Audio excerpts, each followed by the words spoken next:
Oui, bonjour.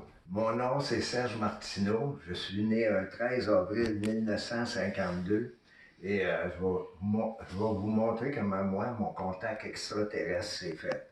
Mon premier contact que j'ai eu, c'est à l'âge de 12 ans, lorsque ma mère m'a réveillé et me dit l'état critique de mon grand-père. On prend deux vélos, puis on traverse le champ parce que, veut dire, il ne restait pas tellement loin. Et tout d'un coup, mon vélo arrête et ma main me frappe, elle tombe à terre. Par trois fois, elle me demande, Serge, qu'est-ce que tu fais là? Et je lui dis que c'est pas moi, mais la troisième fois, je tombe dessus, elle me dit, vite, grand-père vient de mourir.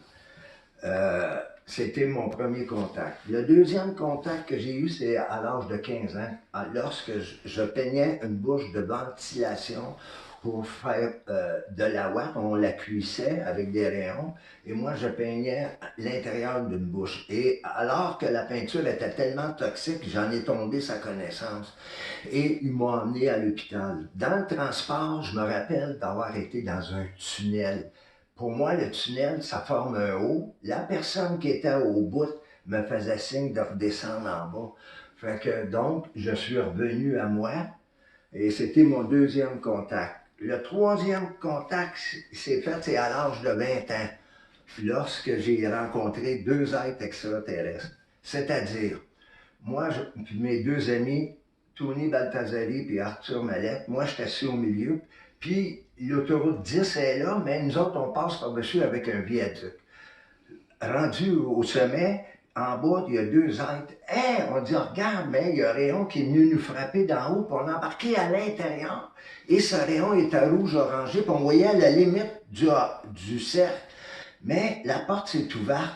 Fait que j'ai vu quelqu'un qui me faisait signe de sortir. Fait que j'ai sorti, et quand j'ai sorti, ces deux êtres-là m'ont emmené, mais quand j'ai avancé c'était clair et rouge foncé, mais quand j'ai traversé le rouge foncé, on dirait que j'ai comme perdu la notion du jour, de soir, de la nuit, et j'ai entendu des paroles, des dialogues, et à un moment donné, j'ai entendu, t'es un messager. La vérité se trouve derrière et devant toi.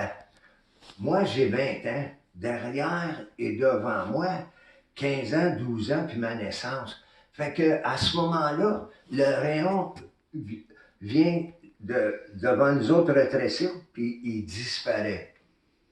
Fait que là, à partir de ce moment-là, je suis intrigué un peu par ça, par cette rencontre-là, puis je ne ferai pas trop tôt à ça, mais je ne peux pas bien m'empêcher que de continuer à fraterniser avec l'occulte. Fait que j'ai commencé à 25 ans les lignes de tarot, puis à 28 ans les lignes de la main, puis à 30 ans j'ai eu une vision. C'est que cette vision-là, avec les êtres avec qui je suis en contact, ils me font voir une vision. Elle est signée le 11 septembre 1982. Le passé, le présent, le futur, l'agonie d'une terre, ma vision.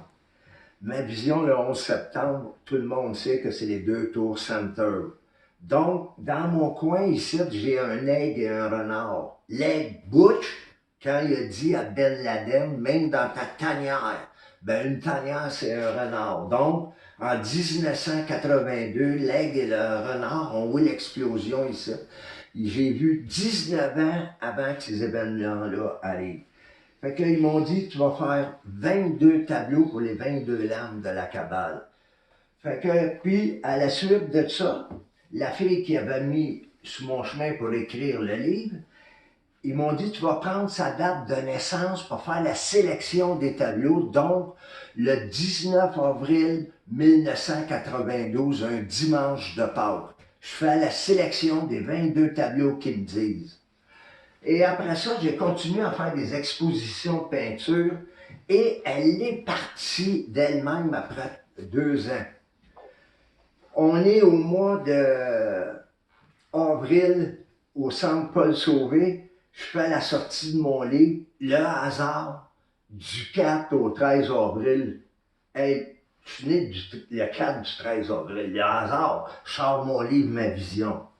Fait qu'avec Danielle Hélène, la nouvelle copine que j'ai, on fait de la voyance, etc. Et en 1990, là, j'ai un nouveau contact. Je suis au coin de Tachereau et la 142 à Longueuil. Et je regarde Montréal, c'est une belle journée, et je regarde le soleil, et en regardant le soleil, j'ai une vision. Et dans cette vision-là, ils me disent, tu pars pour l'île de Pâques. Amène-toi une caméra vidéo, tu vas emmener la preuve comme de quoi ton guide t'attend là-bas. Moi, j'ai vendu mon bicycle, j'ai pas payé mon loyer, ma femme m'a quitté parce qu'on me traitait de fou. J'ai tout perdu, j'avais même pas de place à aller rester. Puis je suis à 15 jours de mon départ. Je suis chez un de mes amis, puis je suis découragé. Puis il me dit, viens avec moi, on va aller voir une fille. Fait que je pars avec lui, je vais voir une fille, puis je compte un peu mon histoire, puis elle se lève, elle vient, puis elle me met 1500 piastres devant moi, puis elle me dit, tu pars pour l'île de Pâques. Moi, on va vous dire de quoi, j'étais surpris en tabarouette. Fait que je pars pour l'île de Pâques, et moi, mon guide m'attend. J'arrive sur l'île de Pâques. Quand j'arrive sur l'île de Pâques, naturellement, mon guide n'est pas là.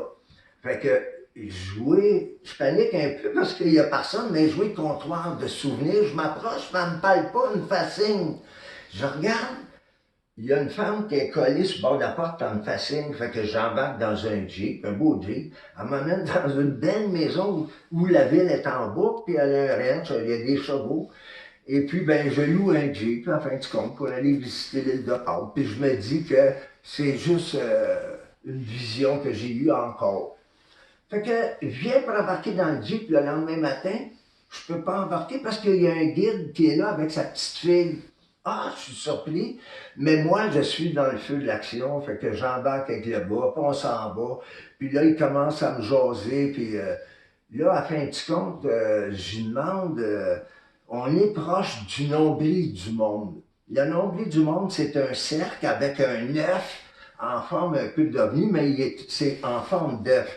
Et à ce moment-là, je demande au Pasqualien, j'ai dit, t'es un Pasqualien, toi? Il me répond non. Il dit, moi, je suis un Chilien. Ah oui? Qu'est-ce que tu fais ici? Il me répond, moi et ma famille, nous étions sur le bord de la mer du Pacifique au Chili. Et au moment, il y avait 2 lunes. Puis un ovni qui s'est approché de nous, puis elle nous a dit, va-t'en sur l'île de Pâques pour être guide, il faut que tu attendes quelqu'un. Fait qu'il dit, c'est ça que j'avais à vous dire. Quand il me dit ça, là, je vais vous dire de quoi. Je vais vous le montrer, là, la preuve. Et puis, tantôt, je vais vous le montrer sur la télévision. Veux-tu venir?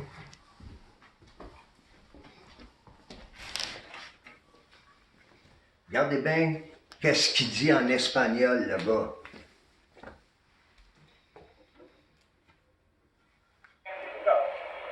Ouais, c'est bien ça.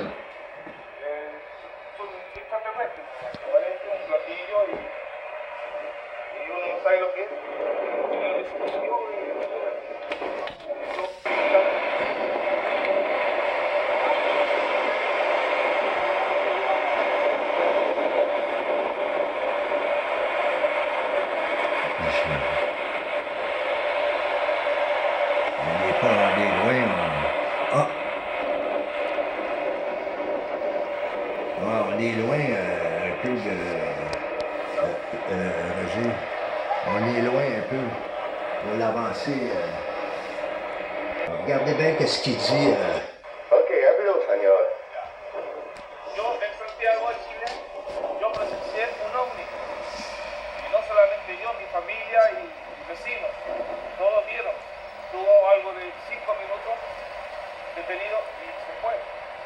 Después aquí en Isla Pascua, también vi en diciembre, también vi un objeto desconocido que estuvo unos 2 minutos. Yo pensé que era la luna y después veo la luna está en el otro extremo. Eso yo lo vi. Tepito de Genúa, que significa el ombligo del mundo. Quiere decir el centro de la tierra. porque la isla es el único lugar más aislado, por eso le llaman el ombligo del mundo.